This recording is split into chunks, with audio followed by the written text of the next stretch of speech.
ചെങ്ങന്നൂരിൽ നിന്ന് പമ്പയിലേക്കുള്ള ഹൈസ്പീഡ് റെയിൽപാത എന്ന നിർദ്ദേശവുമായി മെട്രോമാൻ ഇ ശ്രീധരൻ രംഗത്തെത്തിയിരിക്കുകയാണ്.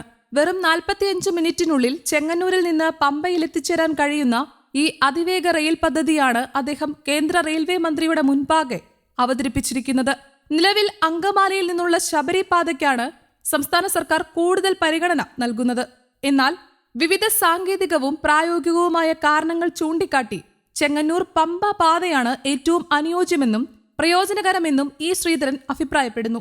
നിർദ്ദേശിച്ചിരിക്കുന്ന ഈ പാതയിൽ 3 മിനിറ്റ് ഒരൊറ്റ ട്രെയിൻ എന്ന നിലയിൽ സർവീസ് നടത്താൻ കഴിയുമെന്നാണ് കണക്കാക്കുന്നത്. ഇരട്ടപ്പാതയായി നിർമ്മിക്കുന്നതിലൂടെ വലിയ തോതിലുള്ള തീർത്ഥാടക പ്രവാഹം കാര്യക്ഷമമായി കൈകാര്യം ചെയ്യാൻ സാധിക്കും. ഏകദേശം 900 കോടി രൂപ മാത്രമാണ് പദ്ധതിക്ക് ചെലവ് വരുന്നതെന്ന് ശ്രീധരൻ വ്യക്തമാക്കുന്നു. ഇത് സമാന വലിപ്പമുള്ള മറ്റു റെയിൽ പദ്ധതികളുമായി താരതമ്യം ചെയ്യുമ്പോൾ ചെലവ് കുറഞ്ഞതാണെന്നും അദ്ദേഹം ചൂണ്ടിക്കാട്ടുന്നു. ചെങ്ങന്നൂർ പമ്പ ഹൈസ്പീഡ് പാത യാഥാർത്ഥ്യമായാൽ ശബരിമല തീർത്ഥാടനം ഏറെ പരിഷ്കൃതവും സുരക്ഷിതവുമാകും. തീർത്ഥാടകരുടെ യാത്ര പൂർണ്ണമായും റെയിലിനെ ആശ്രയിക്കുന്ന രീതിയിലേക്ക് മാറുന്നതോടെ റോഡ് യാത്രയിലുണ്ടാകുന്ന അപകടങ്ങൾ ഗണ്യമായി കുറയുമെന്നും ഇ ശ്രീധരൻ പറയുന്നു.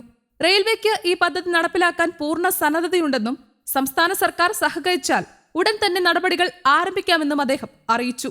ഡൽഹി മെട്രോ റെയിൽ കോർപ്പറേഷൻ പദ്ധതിയുടെ മറ്റ് സാങ്കേതിക കാര്യങ്ങൾ കൈകാര്യം ചെയ്യാൻ തയ്യാറാണെന്ന കാര്യം കൂടി ശ്രീധരൻ വെളിപ്പെടുത്തി. കേന്ദ്ര റെയിൽവേ മന്ത്രി അശ്വിനി വൈഷ്ണവുമായുള്ള കൂടിക്കാഴ്ചയ്ക്ക് ശേഷമാണ് അദ്ദേഹം ഇക്കാര്യങ്ങളെല്ലാം മാധ്യമങ്ങളോട് വിശദീകരിച്ചത്.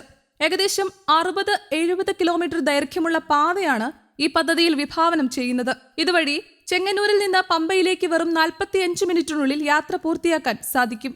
ഈ പദ്ധതി യാഥാർത്ഥ്യമായാൽ മണ്ഡലകാലത്ത് ചെങ്ങന്നൂർ പമ്പ റൂട്ടിൽ പതിവായി അനുഭവപ്പെടുന്ന കിലോമീറ്ററുകളോളം നീളുന്ന ഗതാഗത കുരുക്കുകൾക്ക് ശാശ്വത പരിഹാരമാകും. ഇതര സംസ്ഥാനങ്ങളിൽ നിന്നുള്ളതും വിദേശ രാജ്യങ്ങളിൽ നിന്നുള്ളതുമായ തീർത്ഥാടകർ ട്രെയിനിലെത്തി നേരിട്ട് പമ്പയിലേക്ക് വേഗത്തിലും സൗകര്യപ്രദമായും എത്തിച്ചേരാൻ കഴിയുന്നതോടെ യാത്രാനുഭവം കൂടുതൽ ലളിതമാകും.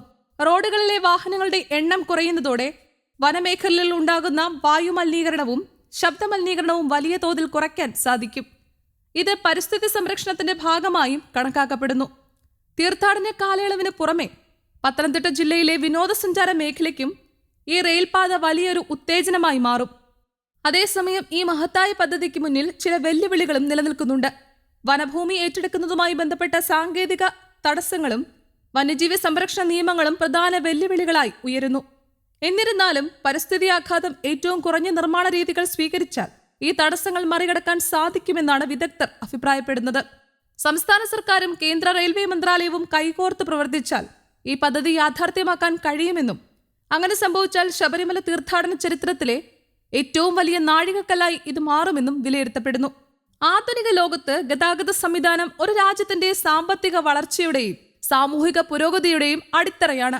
ദൂരം ചുരുക്കി സമയം ലാഭിക്കുകയും സുരക്ഷയും സൗകര്യവും വർദ്ധിപ്പിക്കുകയും ചെയ്യുന്ന സംവിധാനങ്ങളാണ് ഇന്നത്തെ ആവശ്യകത. ഈ പശ്ചാത്തലത്തിലാണ് ഹൈസ്പീഡ് റെയിൽവേ പാത എന്ന ആശയം ലോകമാകെ ശ്രദ്ധ നേടുന്നത്. സാധാരണ റെയിൽ ഗതാഗതത്തെക്കാൾ വളരെ ഉയർന്ന വേഗത്തിൽ സഞ്ചരിക്കുന്ന ട്രെയിൻ സംവിധാനങ്ങളെയാണ് ഹൈസ്പീഡ് റെയിൽ എന്ന് വിളിക്കുന്നത്. ഇന്ത്യ പോലുള്ള വലിയ രാജ്യത്ത് നഗരങ്ങൾ തമ്മിലുള്ള ദൂരം കൂടുതലാണ്. വിമാനയാത്ര ചെലവേറിയതും റോഡ് ഗതാഗതം സമയം കൂടുതൽ എടുക്കുന്നതുമാണ്. ഈ സാഹചര്യത്തിൽ ഹൈസ്പീഡ് റെയിൽവേ പാതകൾ നഗരങ്ങൾ തമ്മിലുള്ള യാത്ര വേഗത്തിലും സുരക്ഷിതമായും നടത്താൻ സഹായിക്കും. ബിസിനസ്, വിനോദസഞ്ചാരം, വിദ്യാഭ്യാസം തുടങ്ങിയ മേഖലകളിൽ ഇത് വലിയ മാറ്റങ്ങൾ സൃഷ്ടിക്കും. ഹൈസ്പീഡ് റെയിൽവേ പദ്ധതികൾ വലിയ നിക്ഷേപങ്ങളോടൊപ്പം തൊഴിലവസരങ്ങളും സൃഷ്ടിക്കുന്നു. പാത നിർമ്മാണം, സ്റ്റേഷൻ വികസനം, സാങ്കേതിക പരിപാലനം തുടങ്ങിയ മേഖലകളിൽ ആയിരക്കണക്കിന് ആളുകൾക്ക് തൊഴിൽ ലഭിക്കും. കൂടാതെ റെയിൽ പാതകൾ കടന്നുപോകുന്ന പ്രദേശങ്ങളിൽ വ്യവസായ വികസനവും നഗരവൽക്കരണവും വേഗത്തിലാകും. റോഡ് ഗതാഗതത്തെയും വിമാനയാത്രയെയും അപേക്ഷിച്ച് വൈദ്യുതിയിൽ പ്രവർത്തിക്കുന്ന ട്രെയിനുകൾ കൂടുതൽ പരിസ്ഥിതി സൗഹൃദവുമാണ്.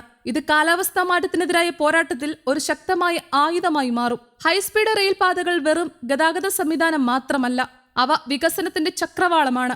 സമയലാഭം, സാമ്പത്തിക വളർച്ച, പരിസ്ഥിതി സംരക്ഷണം എന്നിവ ഒരുമിച്ച് സാധ്യമാക്കുന്ന ഈ സംവിധാനം ഭാവിയിലെ ഇന്ത്യയുടെ അഭിമാന പദ്ധതിയായി മാറുമെന്ന് സംശയമില്ല. ശരിയായ ആസൂത്രണവും ജനപങ്കാളിത്തവും ഉണ്ടെങ്കിൽ ഹൈസ്പീഡ് റെയിൽ ഇന്ത്യയെ പുതിയ ഉയരങ്ങളിലേക്ക് നയിക്കും.